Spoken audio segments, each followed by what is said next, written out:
આજના મહત્વના સમાચાર જોઈએ તો કેન્દ્રીય ગૃહમંત્રી અમિત શાહ કરશે એમએલએ ક્વાર્ટર્સનું ઉદ્ઘાટન। અમિત શાહ 23 તારીખે કરશે એમએલએ ક્વાર્ટર્સનું ઉદ્ઘાટન। સેક્ટર 17 માં નિર્માણ થયા છે એમએલએ ક્વાર્ટર્સ અને તેનું ઉદ્ઘાટન થવાનું છે। 220 કરોડના ખર્ચે 216 મકાનનું નિર્માણ થયું છે। 9 માળના 12 ટાવરનું 23 તારીખે ઉદ્ઘાટન થશે।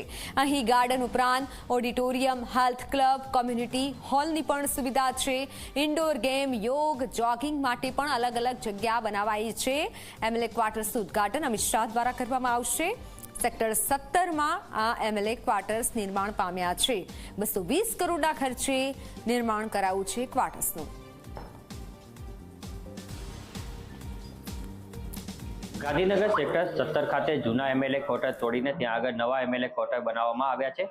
કેન્દ્રીય ગૃહ અને સહકાર મંત્રી અમિત શાહ દ્વારા 23 તારીખના રોજ સંભવત કાર્યક્રમ જે છે આ એમએલએ ક્વાર્ટરને ખુલ્લો મૂકવાનું આયોજન કરવામાં આવ્યું છે। ત્યારે હાલ આપણે ગાંધીનગર સેક્ટર 17 ખાતે જે નવા એમએલએ ક્વાર્ટર છે ત્યાં આગળ છીએ। ત્યાં તમે દ્રશ્યની અંદર જોઈ શકો છો કે આ ફ્લેટ છે લક્ઝરી ટાઈપના ફ્લેટ બનાવવામાં આવ્યા છે। કુલ 220 કરોડના ખર્ચે 216 મકાન જે 4 BHK ના છે તે બનાવવામાં આવ્યા છે। તમામ સુવિધા સાથે આ મકાન જે છે બનાવવામાં આવ્યા છે। ખાસ 9 માળના કુલ 12 ટાવર બનાવવામાં આવ્યા છે, જેની અંદર તમામ સુવિધાઓને આવરી લેવામાં આવી છે। ખાસ જો વાત કરવામાં આવે તો રાજ્ય સરકાર દ્વારા આગામી 5 વર્ષ પહેલા આ ફ્લેટ બનાવવા માટેનું આયોજન કરવામાં આવ્યું હતું।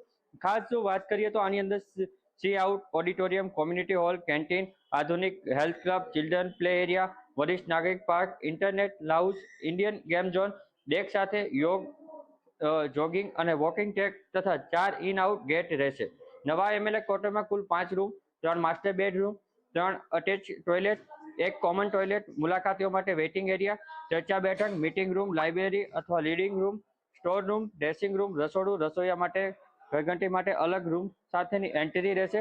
ખાસ જો હાલ તમે જે પ્રમાણે દ્રશ્યની અંદર પણ જોઈ શકો છો કે આ એમએલએ ક્વાર્ટરની જે છે લોકાર્પણ પહેલાની તડામાર તૈયારીઓ પણ ચાલી રહી છે।